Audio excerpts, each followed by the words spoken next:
Shamaa harka fuunee daawwattootaaf kabajamtootaaf jaalatamtoota qophii bilisoo show akkuma beekamu har'a qophiin bilisoo show marii haala yeroo irratti miseensota yookaan hogganoota qeerroo tokkummaa abbaa sabaa waliin marii bal'aa haala Oromoof Oromiyaan keessa jiru ilaalchisee gaafii fi deebii miseensota qeerroo tokkummaa abbaa sabaa waliin kan goonu tahaa daawwattootaaf kabajamtoota qophii bilisoo show kan sagantaa kana isin biraan gahaa jirtu ana Faajjii Warabummaatii nu waliin turtii gaarii.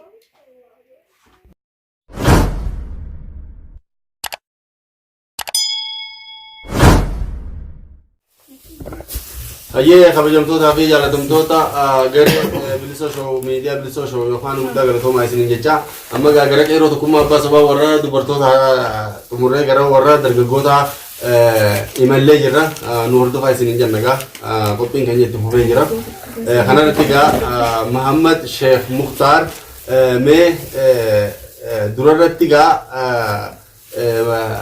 hawaasa keenya wajjin akka wal barsiisan jaa eenyu maqaan keenya محمد شيخ أحمد مختار.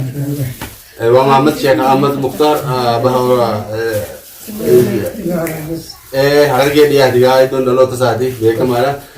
Kanaafuu gaamee ilmaan Oromoo warroota biyya keessa jiruu fi warroota biyya alaa jiru maal dhaabda wanni mee dhaamtuuf maali haalli itti waraana bilisummaa Oromoo kana deeggarru yookaan gargaarru maal fakkaata mee kanarratti yaada ilmaan Oromoo bal'aadhaaf akka qooduun si gaafadha.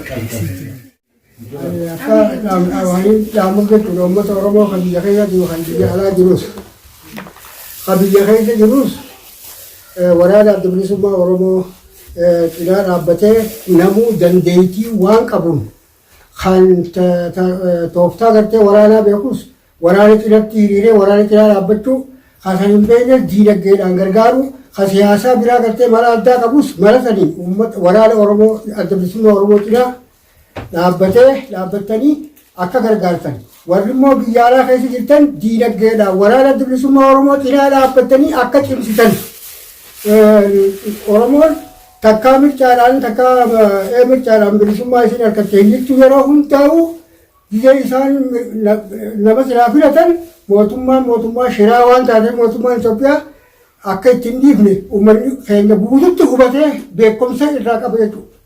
Kanaafuu waraana keenya cinaa dhaabbachuutu haalaan nurraa eegamaa jechuudha yeroo ammaa kana keessatti. Hayyee Muhammad Sheekh Mukhtaar guddaa galatoomin siin jaa galanni kee haa ta'u bilisummaan siin jaa umrii dheeradhu. Hayyee galatoomaa isinis gartee gaacharraa kana naa kennitanii akkana gartee naa suusiisanii galatoomaa. Hayyee guddaa galatoom. Hayyee egaa kabajamtootaa fi jaalatamtoota garee bilisoo show ammas jaalle keenya tokko asitti nuuf dhiyaata isa kana wajjinis gaafii fi deebii mee haala cimina akkamitti waraana bilisummaa Oromoo kana cimsinaa jechuudha kana gaafiin durarratti isaa wajjin wal barra eenyu siin jaa maqaa keenya?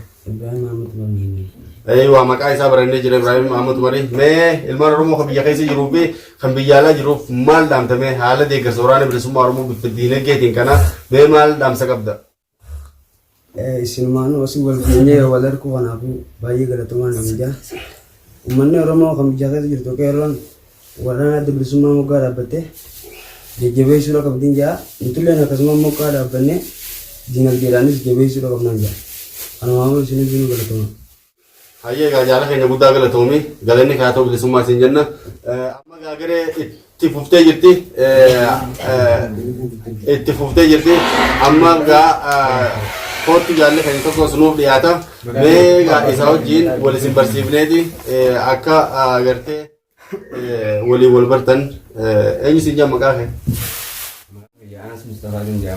Hayyee maqaan isaa Gaanas Mustafaati mee haalli akkamitti waraana bilisummaa Oromoo kana cimsan mee ilmaan Oromoo kan biyya keessa jiruu fi kan biyya alaa jiruuf maal dhaamtame waan kana?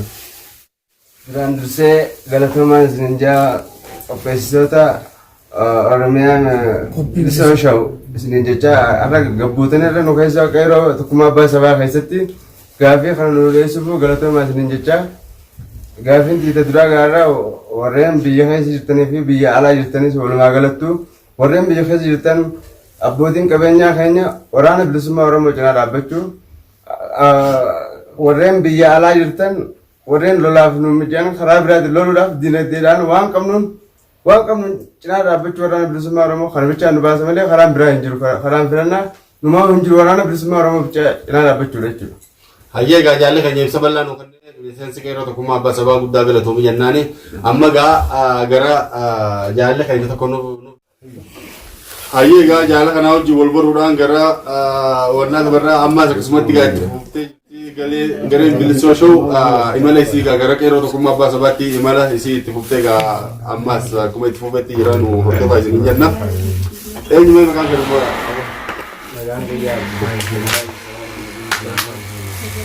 aye maqaan isaa Abduu Jabbaar Jaama mee Abduu Jabbaar Muhammad haala deeggarsa waraana bilisummaa Oromoodhaa kana warra biyya keessa jiruuf maal akka godhan dhaamta warra biyya alaa jiruuf maal akka godhan dhaamta mee gaggabaabsiitii kana Waraana bilisummaa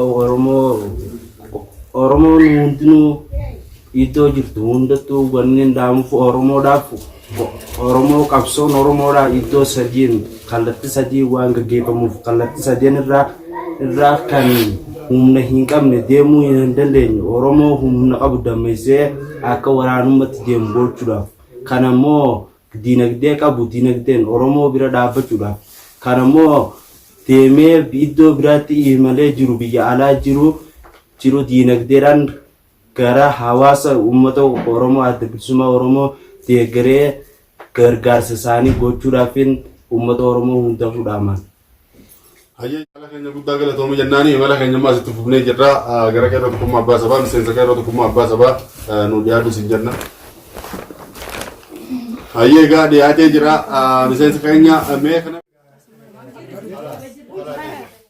jaalatamtoota qeerroo tokkummaa abbaa sabaa bilisoo show hundi keessanuu guddaa galatoomaa isin jecha miseensa qeerroo tokkummaa abbaa sabaa kan ta'e miseensa waraana bilisummaa Oromoo kan yeroo dheeraa kan ta'e egaa jaalle durrii jedhama miseensa waraana bilisummaa Oromooti mee inni kunis gaa duratti ani isin barsiisuu odoo hin ta'in gaa isaa wajjin akka wal bartaniin isin eenyuma aange Durrii Hassan Ahmadi gaa mee akka nama gartee waraanaa tokkotti maal dhaamtaa mee uummata Oromooti warrootni biyya keessa jiru warrootni biyya alaa jiru.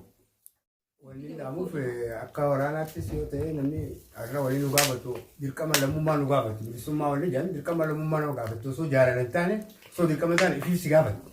Kanaaf dirqama lammummaa kana raawwachuudhaaf fedhu ergaadhaan fedhu loluudhaan namni qooda irraa fudhachuu qabsoon irra bakka qabsoon qooda irraa fudhatan jirti deemanii hidhatanii lolu quli diinagdee bira dhaabbatee diinagdee qofa osoo hin taane waa hundaanuu xurree dura xaragaa dura haxaawaa qaceelchuuf uummata keenyaaf haala qabsoodhaan jechuudha. Nama hundaa dirqama lammummaa waan qabu jecha dirqama lammummaa hobbaafachuudhaaf namni hundi itti yaadee jaalala osoo hin taane dirqama lammummaa koodii waan jettee akka nama jalsan isin gaafatti. Kanaaf irratti namu yaada isaa wal nagalatee irra babba'uu qaba. Dallaalooleen keenya fuula dura dhaabbatanii fuula afur qabatanii fuula duraan uummata diina keenya wajji dhaabbachaa huduudubaan dubbii teenya cufaa deemanii kanaas hubatanii qabsoo kana kara deemtu yaalanii waliin nu baasaa maali nuyi kaduu nuyi kara jeesan nuyi namni keenya kaduu hin gaafatamu yaadatti hin kennamu Oromoo hidhamsiifne yaanii kaawwee fakkaatanii deeman jechuudha. Namni nuti Oromoo jennee duratti itti ilaalaa jiru. Beeka jennee kan itti ilaalaa jiru uummata Oromoodha hanga maayyiitti nyaatachaa dhabamsiisuudhaaf xurree diriirfatanii deemaa jiran jechuudha. Kanaafuu uummanni Oromoodhaa gaarra wanni qabu dhumaatii eega taate gabbee bira lolee osoo kutaan adda qooduu osoo hin taane duwwaatti osoo laaluu hin taane dhageeffatu osoo hin taane waliin dhageeffatanii jiru. Gurri irra waliin dhageeffatan dhaawanii gubbaarra aanuu qofa. Kan isaan boochisanii bira gubbaarra tarkaanfachuu malee boo'u keenyaaf hin barbaachisu. Namni diinagdeedhaanis bakkuma jiru bira dhaabbachuu yaadaanis bira dhaabbachuun waan dirqama Oromoo taate jecha ani Oromoo hundaafuu nama Oromoo ta'eef kanumaan dhaamaaf gabaabduutti. Wanni biraatti barbaachisu galatoomaa isinillee. Ayyee miseensa waraana bilisummaa Oromoo kan yeroo dheeraa kan ta'e jaalle durrii guddaa galatoomaa isin jenna maqaa qeerroo tokkummaa abbaa sabaatiin hundi keessanuu galatoomaa isin jenna egaa jaala tokkoon nu hafe.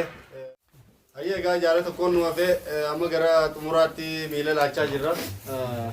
Jaala keenya kana meegaa isa wajjin wal barra eenyu isin jedha maqaa keenya. Aarif Ahmad Xahaa jaanini mee warroota biyya keessa jiruu fi ilmaan Oromoo warroota biyya alaa jiru maal dhaamtamee?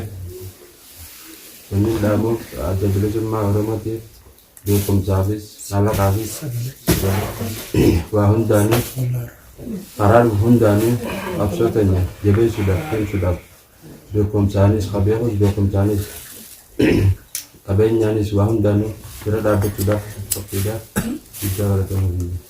Egaa qeeroo mucaan ammaas kun qeeroodha ibsa bal'aa nu godhee jira. Kanaafuu garee bilisoo shooyiin guddaa galatoomaa jennaani asitti argamanii har'aan tana qeeroo tokkummaa abbaa sabaa kana keessatti argamanii miidiyaan kun qeeroo tokkummaa abbaa sabaa qunnamee kanatti qeeroo tokkummaa abbaa sabaa warroottan dargaggootaa fi shamarraniitis haasofsiisuudhaaf maqaa qeeroo tokkummaa abbaa sabaatiin galatoomaan isiniin jaa galanne keessan haa ta'u bilisummaa isiniin jecha ganammoo isa kaanii yeroo biraatis akka gartee walitti deebinu yeroo gabaabdutti abdiidha qabna. Miidiyaan kun gaa qeeroo tokkummaa abbaa sabaa qofallee odoo hin ta'in hawaasa Oromoo Yemen keessa jiraatu jaarmee adda bilisummaa Oromoo hundaa'u irra deemee dubbisuudhaaf qophii isaa xumuree jira. Namuu bakka jirtanii saabskiraayib akka gootan kanaan isin hubachiisa akka nu hordoftan guddaa galatoomaan isiniin jaa isin hunda keessanuu miseensota qeeroo tokkummaa abbaa sabaatis guddaa galatoomaa guyyaa irraa waamicha keenya dhageessanii asitti dhufuudhaaf akkasumatti gareen bilisoo shooyis miidiyaa bilisoo shooyis hundi keessanuu galatoomaa kanarraa gaa xumurree kabajamtootaa fi jaallatamtoota keenya kanumaan turtii gaarii jenna hamma yeroo itti aanutti kutaa lammaffaa nanga walitti deebinutti akka qeeroo tokkummaa abbaa sabaatti guddaa galatoomaadhaan isiniin jaa galanne keessan haa ta'u bilisummaa. Kabajamtootaaf daawwattootaaf jaalatamtoota qophii bilisoo marii keenya kan irraa asirratti raawwata. Hanga qophii marii birooti walitti deebinutti nagaan naaf turaa horaa bula. Qophiin keenya asitti fufa. Bilisoo shoo kan keessa.